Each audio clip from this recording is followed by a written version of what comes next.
village COVID-19 case count. And we'll talk about that, I'm pretty sure, coming up more. But 809, we want to go to the phones real quick because on the line, I'm very fortunate to kind of get him on here. He is the Assistant Secretary of Insular and International Affairs, Oceans, Great Lakes, and Coastal Program, Natural and Cultural Resource Hurricane Recovery for the U.S. of Virgin Islands, Puerto Rico, CNMI, from the U.S. Department of the Interior.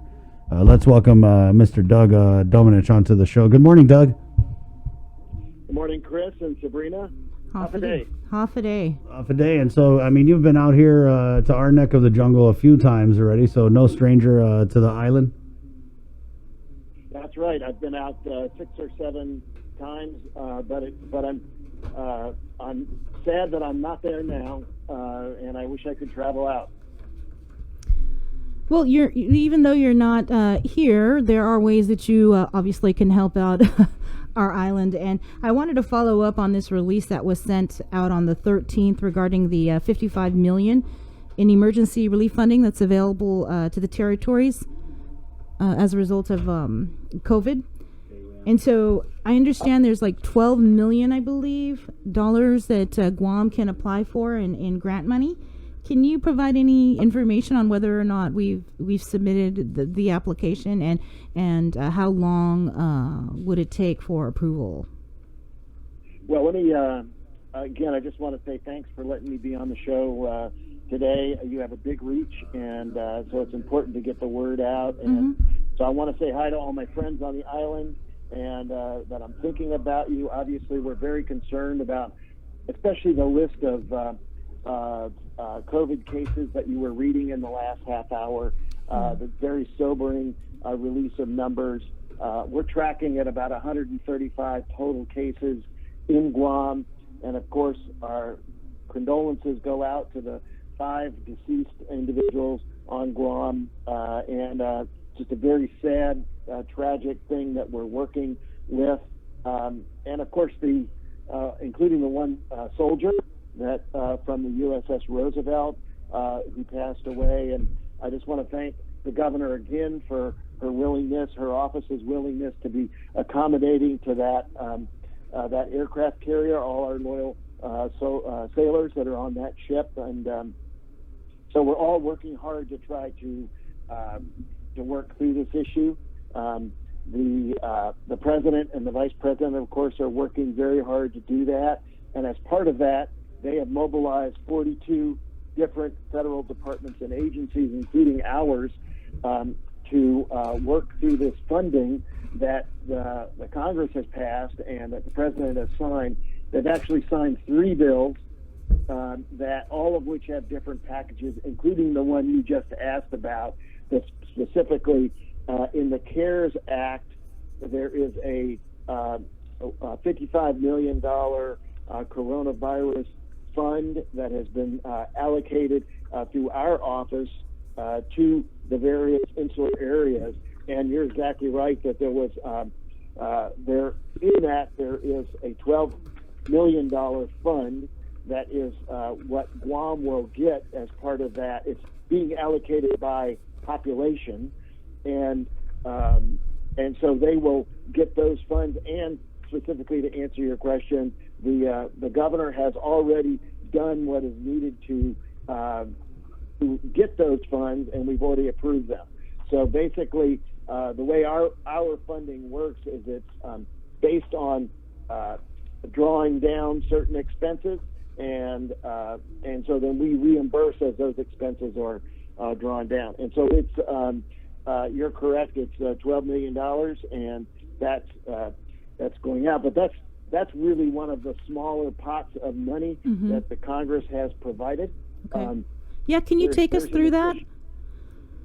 To the extent that I can, I will certainly try. Okay. Right. Again, there were 3 bills.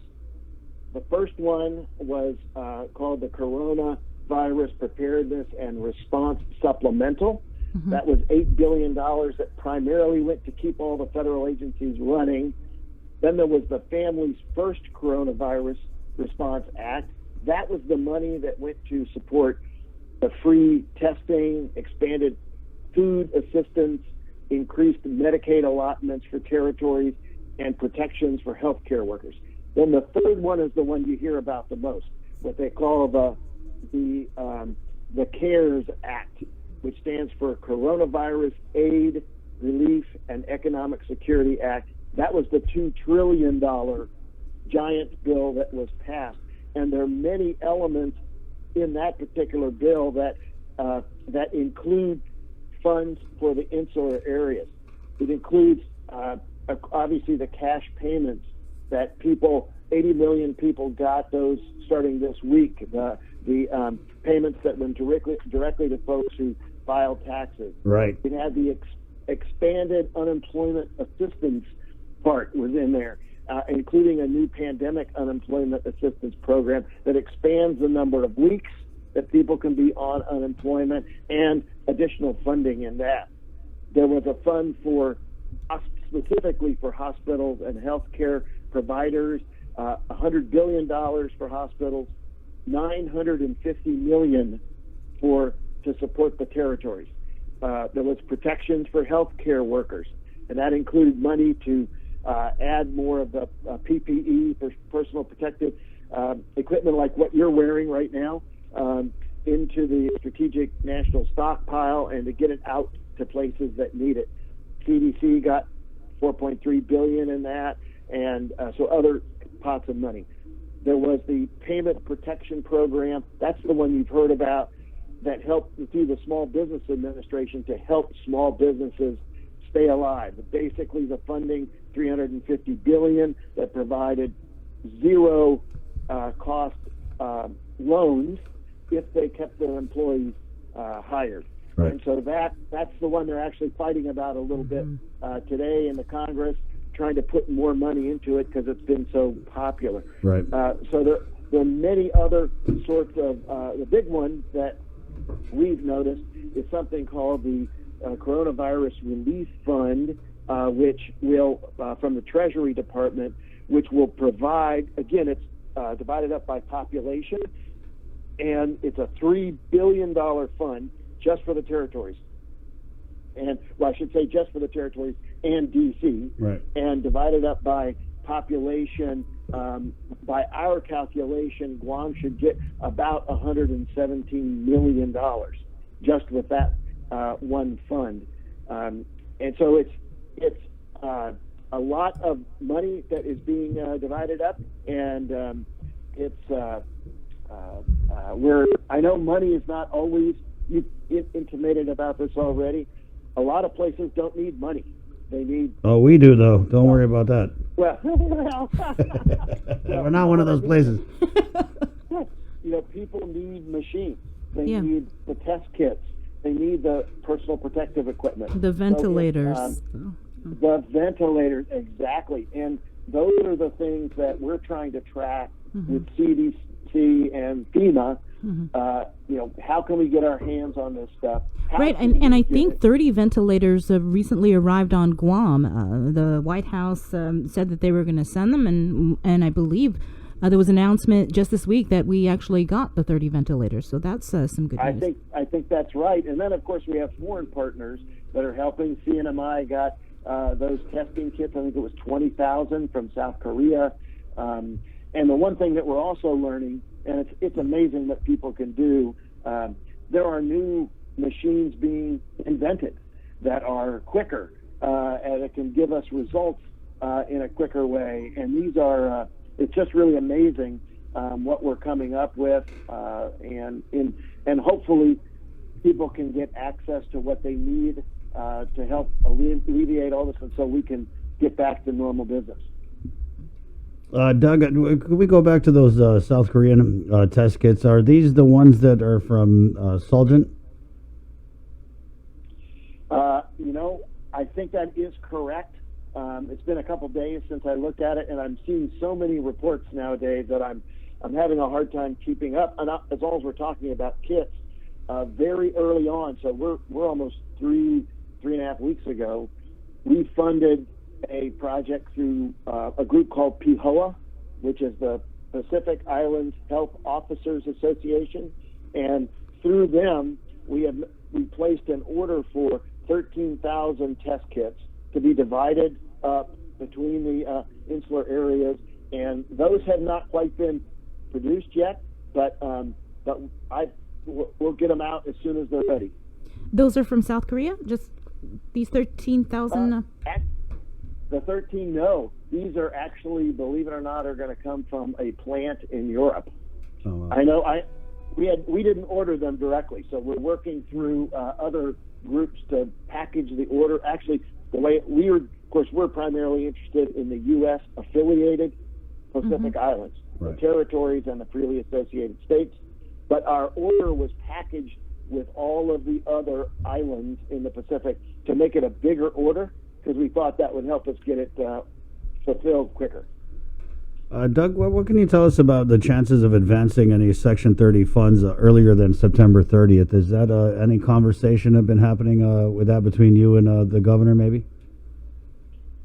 We have not had that conversation yet, and sometimes these funds come in at the end of the fiscal year, so we don't actually have them at the beginning of the year. But if there was a way to get them out sooner, we would do that. And just a question from a viewer here: the status of the war claims payments, Doug. What can you tell us about that? Well, we're in fact, actually, in spite of all the work we're doing, focusing on coronavirus, my office, Insular Affairs Office, is doing all of its normal work. So we're putting out grant applications, taking in applications for coral reef and for endangered species and the wonderful brown tree snake that we're trying to eradicate. We're involved in all of that, as well as our regular funding for schools and that kind of thing. And we're very excited that the Guam War Claims Bill was finally finished in Congress, signed by the president, and we are working with Treasury to try to get them to release those funds as soon as possible. Of course, Guam fronted some of that money, your own money, to help pay the war victims, Right. And we're trying to get you reimbursed as well. All right, and so I guess would it be accurate to say that your office is working to fast track war claims payments? I'll accept that as a good way to say it. You're cool with that then, Doug? Yeah, if we could do it, we'll do it. Okay, and then I guess you mentioned the most popular part of the CARES Act, which of course is the stimulus checks to individual taxpayers. I know that we're working hard on our end with Daphne Shimzu at Revan Tax, but is there any insight you can provide on the timeline of when we're going to be able to pay those checks out and when we get that pot of money? I don't know specifically in Guam's case. I know that again, I mentioned the 80 million people were supposed to get them this week. I confess I got one. I didn't think I would, but I did. So I'm hoping that they're going to get out to Guam as soon as possible. Mm-hmm. What about the PUA, the Pandemic Unemployment Assistance Program, and the Federal Pandemic Unemployment Compensation? The Department of Labor, local Department of Labor has kind of been held hostage with issues with the Federal Department of Labor, and he mentioned that it's actually happening across the country. But do you have any idea how long it would take to kind of resolve some of these issues so that those payments can start going out? Can you tell me a little more about the problem that Guam is having? Well, it's mainly. I think he's waiting for. It's a lot of back and forth between our local DOL and the federal side. Doug, of course, because they just stood this program up, and then Guam didn't have the unemployment insurance, and so we're hearing there's some $900 million that's going to be paid out to displaced, furloughed, and laid off workers. Right. He has to get that budget approved, submit this supplemental budget, which then has to be approved by USDOL, because he's looking at at least 36 to 38,000 displaced workers here on Guam as a result of COVID. Yeah, the need is definitely there. I will definitely look into this tomorrow so that I can figure out if my office can help. But we knew there was going to be a problem because of the unemployment system in Guam.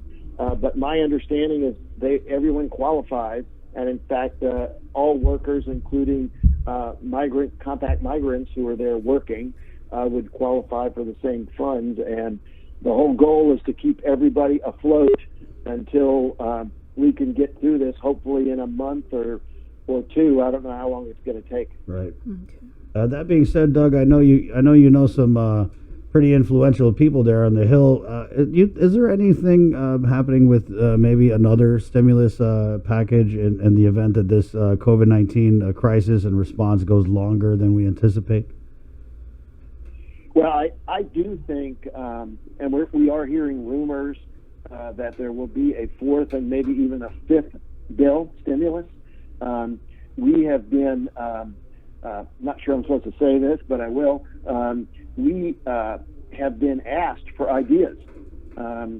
For instance, what would be good infrastructure things that we could try to pay for now, since the federal government's probably going to pay for it eventually.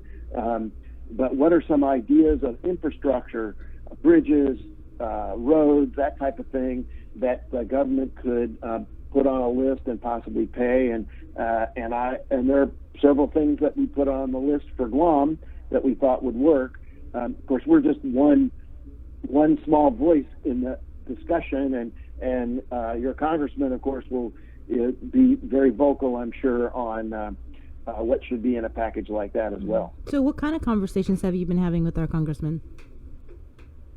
Oh, well, we don't talk all the time, but the conversations, he was very active, of course, in the discussion about the War Claims Act, and we worked together with the White House to try to get that solved, and he was very involved in pushing the legislation through the Congress side.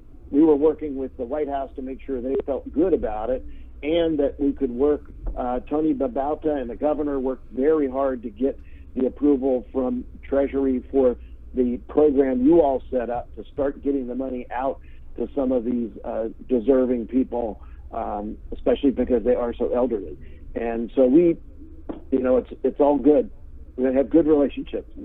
Oh, good, Doug. Man, it's been so great to hear about you. Can you tell us a little bit more about that? You mentioned that there was some hospital money in one of these pots that you had talked about. How do we get some of that?